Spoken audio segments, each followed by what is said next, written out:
Bueno, primero del estudio llamado de Tendencias y Consumos Digitales en Argentina que realiza la Fundación Colsecores, que es un estudio hecho precisamente a través de metodología digital en todo el país para ver qué hacen las argentinas y los argentinos diariamente en Internet. Lo más obvio de decir es que, en general, quien está en las redes sociales prácticamente con unanimidad acceden a ella cotidianamente. Este valor realmente es muy alto. Cuando digo unanimidad es porque más o menos estamos hablando de que el 97% de los argentinos acceden con regularidad a las redes sociales, ¿sí? E incluso más del 90% escucha música habitualmente en las redes sociales, y un poquito menor al 80 y largo por ciento de la gente entra a la web digital de manera cotidiana, ¿sí? Luego hay otra gente que más o menos ubicaríamos en un valor cercano al 75%, ve canales de TV abierta o por cable, ¿sí?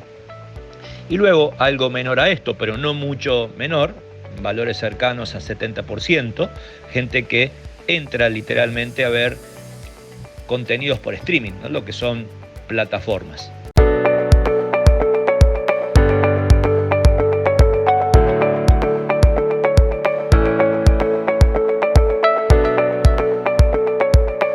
Bueno, es sumamente interesante, ¿no? Porque Facebook e Instagram empiezan a emparejarse en términos de consumo.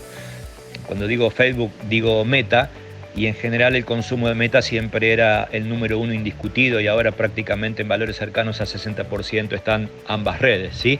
En todo caso, hay que reconocer que Facebook es una red mucho, pero mucho más adulta.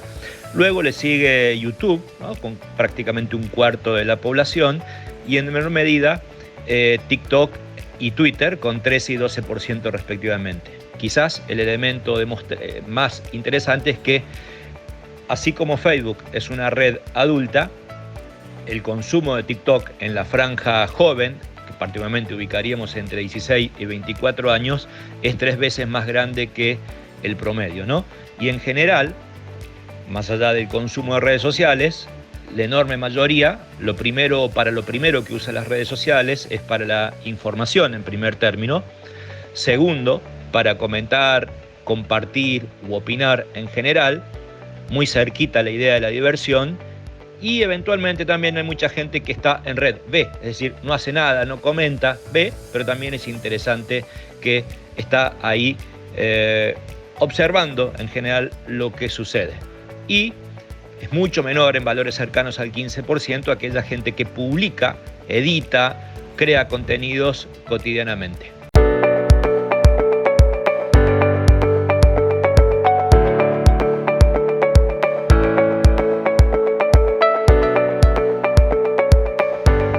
Yo diría que en general la vida musical, que es alta para la mayoría de la población que está en las redes sociales, básicamente además es muy dependiente del celular, ¿no?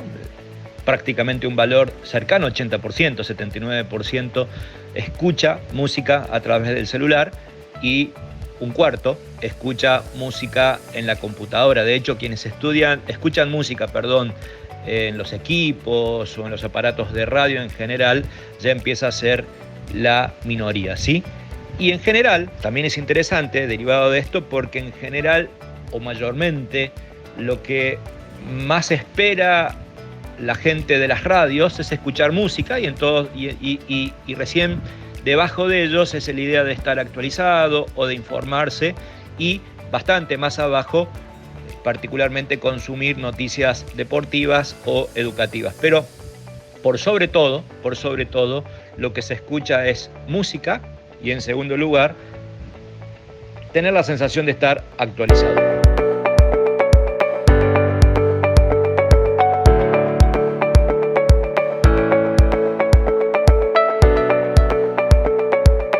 Una idea interesante es que todo se consume por las redes sociales, sean libros y revistas, pero el consumo de libros mayormente se da en las web, es decir, la gente entra a algún sitio en particular, mientras que aumenta bastante las revistas y diarios en las redes sociales, ¿sí? Ahora, en general, hablando del contenido audiovisual, las películas y series prácticamente ocupan todo, la mayoría está ahí.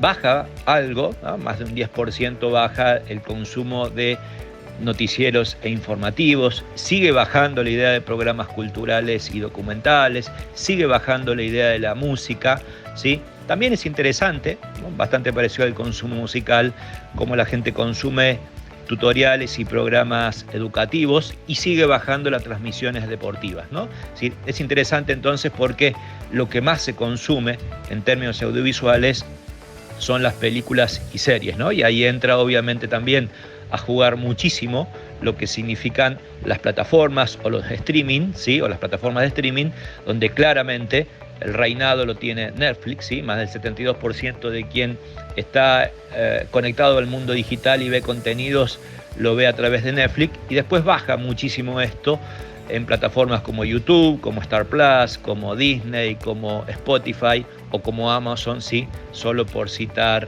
ejemplos.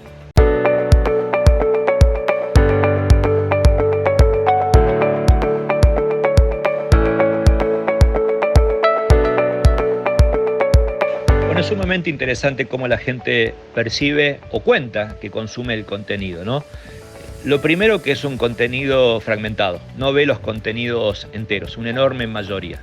Segundo, que los ve diferidos, no todo lo ve sincrónico a tiempo real una vez que sucede, y además que los comparte, ¿no? El contenido, más allá de que muchos lo consumen en soledad, generalmente es compartido con otros. Entonces es interesante, ¿no? Un contenido fragmentado, consumido de a pedacitos, compartido, ¿sí? Y casi siempre en diferido. Uno lo ve luego que sucede. Pero en general también es interesante ver cómo se posiciona la gente respecto de las redes sociales, ¿no? Lo primero es que las entiende como una posibilidad de ocio, de recreación, de entretenimiento en términos mayoritarios, ¿sí? Igualmente que en el sentido de la información, ¿no? Informarse y entretenerse están claramente ahí. En segundo lugar, es que la gente empieza a preocuparse respecto a que hay un conflicto entre la fake news y cómo estas fake news empiezan a generar violencia, si se quiere, ¿no? Desatando contenido apócrifo o no realista. También las ve como un puente, como una oportunidad de conectarse con amigos, con familiares y con gente cercanas. Y en menor medida, pero es interesante, también hay una especie de oportunidad de activismo en las redes sociales, ¿no? Para defender ideas, compartir causas, generar alguna especie de activismo. Y también no hay que dejar de ver cómo las redes sociales es una oportunidad para conocer gente y para lograr intimidad, ¿no? Hace poco han salido algunos estudios de cómo en general el modo en que se gestan las parejas ya no tiene que ver con la presencialidad, sino que tiene que ver con la oportunidad de conocimiento a través de las redes sociales, ¿no?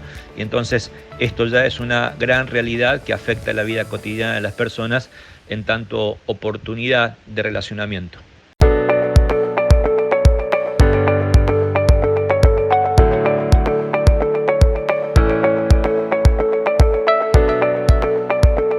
Sí, claramente. Si bien este estudio se realizó en octubre, es decir, ya había una idea de que el ajuste, como decimos nosotros, toma forma en el consumo digital, porque es mayor la cantidad de gente que piensa disminuir antes que aumentar consumos digitales, y prácticamente se da en todos lados, ¿no? Por ejemplo, en los jóvenes, en lo que es el uso de videojuegos en formato streaming, el pago de suscripciones a diarios, revistas o libros digitales, y en general otro tipo de aplicaciones que generalmente uno descarga o usa temporalmente, ¿no? Entonces, claramente sí, esto es una variable de ajuste significativa que además, me animo a decir, yo diría con bastante facilidad y contundencia, que si esto era en esa época, hoy con el aumento, incluso con la dolarización, entendamos que mucho servicio está dolarizado y tras la devaluación el impacto en el bolsillo es mucho mayor,